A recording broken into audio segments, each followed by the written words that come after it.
2 লাখ টাকার একটা ফোন, কিন্তু এখন প্রশ্ন হচ্ছে এটা কি আসলে 2 লাখ টাকা ফোনের মতো পারফর্ম করে নাকি আমরা শুধু ব্র্যান্ডের নাম কিনছি। কারণ আজকে আমার হাতে আছে এমন একটি ডিভাইস যেটা কিনা 2026 সালের সবচেয়ে powerful and advance flagship. This is the all new Samsung Galaxy S26 ultra. এখন এটা কি সত্যি আলট্রা নাকি শুধু দামের আলট্রা, আজকের ভিডিওতে আমরা সেটাই জানবো। তো চলুন ভিডিওটি শুরু করা যাক। প্রথমে আসি এর ডিজাইন নিয়ে। এই ফোনটা শুধু একটা স্মার্টফোনই না, এটি একটি statement. Flat titanium style frame, glass back, IP68 protection আর ইনবিল্ট এস পেন। হাতে নিলে বোঝা যায় এটি হালকা নয়, এটি সস্তা নয়, এটি প্রিমিয়াম। এটি তৈরি করা হয়েছে কম্প্রোমাইজ শব্দটি ভুলে গিয়ে। স্যামসাং এর ডিসপ্লেকে অ্যান্ড্রয়েড জগতের মাস্টারপিস ডিসপ্লে বলা যায়। স্যামসাং S26 আলট্রাতে ব্যবহার করা হয়েছে 6.9 ইঞ্চির একটি QHD plus LTV AMOLED display, যার রিফ্রেশ রেট 120 হার্টজ আর প্রায় 2600 নিটস প্রি ব্রাইটনেস। অর্থাৎ আপনি রোদে দাঁড়িয়েও অনায়াসে ফোনটি ইউজ করতে পারবেন। রোদে পরিষ্কার, রাতে সিনেমাটিক। নেটফ্লিক্স দেখলে মনে হবে ছোট্ট একটি আইম্যাক্স স্ক্রিন আপনি হাতে ধরে আছেন। এবার আমরা কথা বলবো ফোনটির পারফরমেন্স নিয়ে। ফোনটিতে চিপসেট হিসেবে ব্যবহার করা হয়েছে কোয়ালকম স্ন্যাপড্রাগন 8 এলিট জেন 5, যেটি ফুললি কাস্টমাইজড একটি চিপ, স্যামসাং এর জন্য স্পেশাল এডিশন, এবং এটি 3 নানোমিটার আর্কিটেকচারে তৈরি। মানে পাওয়ারফুল কিন্তু অ্যাপ্রিসিয়েন্ট।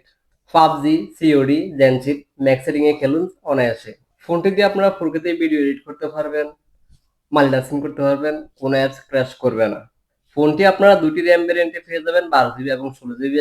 স্টোরেজ টাইপ পেয়ে যাবেন 256 জিবি থেকে শুরু করে 1 টেরাবাইট পর্যন্ত। স্যামসাং গ্যালাক্সি S25 আলট্রাতে গত বছর যখন তারা ফোনটি লঞ্চ করে, ঠিক ওই সময় ওই ফোনটিতে কিছু ফেক ক্যামেরা রিং লাগিয়ে রেখেছিল, যার কারণে এগুলো কিছু দিয়ে টান দিলে খোঁচা দিলে উঠে যেত। তবে এবার তারা ডিফারেন্ট কিছু করার চেষ্টা করেছে। বাম পাশে 3টি ক্যামেরা মাউন্টে মডিউলকে তারা আলাদা করেছে, একটু উঁচা করে দিয়েছে, যার কারণে এগুলার টানাটানি করে উঠানোর কোনো ভয় নেই।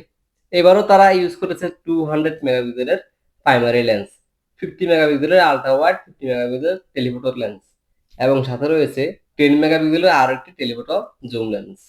ফোনটা দিয়ে আপনারা সর্বোচ্চ 8K তে ভিডিও রেকর্ডিং করতে পারবেন, এবং এই ফোনের ক্যামেরা নিয়ে আমরা আলাদা একটি ডেডিকেটেড ভিডিও তৈরি করে আনার চেষ্টা করব। এবার যদি আমরা ফোনটির ব্যাটারিতে আসি, তাহলে তারা বরাবর মতো এখানে ইউজ করেছে 5000 mAh এর ব্যাটারি, সাথে রয়েছে 60 ওয়াটের ফাস্ট চার্জিং।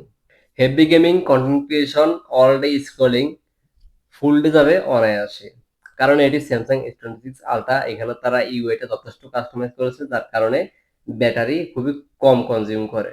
ফোনটিতে থাকছে out of the box Android 16 এর সাথে স্যামসাং এর নিজস্ব ইউআই ওয়ার ইউআই 8.5। ফোনটিতে আপনারা প্রচুর পরিমাণে এআই ফিচার্স পেয়ে যাবেন। AI live translation, AI summary, AI photo remover থেকে শুরু করে অসংখ্য অসংখ্য আপনারা এআই ফিচার্স এই ফোনটিতে পেয়ে যাবেন। এবার আসি ফোনটি আসলে কাদের জন্য। যারা চান সেরা মানের ক্যামেরা, সেরা মানের পারফরমেন্স এবং প্রিমিয়াম বিল্ড, তারা এটি চোখ বন্ধ করে নিতে পারেন। তবে অবশ্যই দামটা মাথায় রাখা উচিত, এটি প্রায় 2 লাখ টাকার আশপাশে হতে পারে। আমি ছিলাম হানিফ আর আপনারা দেখছেন টেকটিউ। আর আল্ট্রা লেভেলের ভিডিও পেতে অবশ্যই চ্যানেলটি সাবস্ক্রাইব করে পাশে থাকুন, কারণ এখানে আমরা শুধু ফোন রিভিউ করি না, টেককে অনুভব করি। আল্লাহ হাফিজ।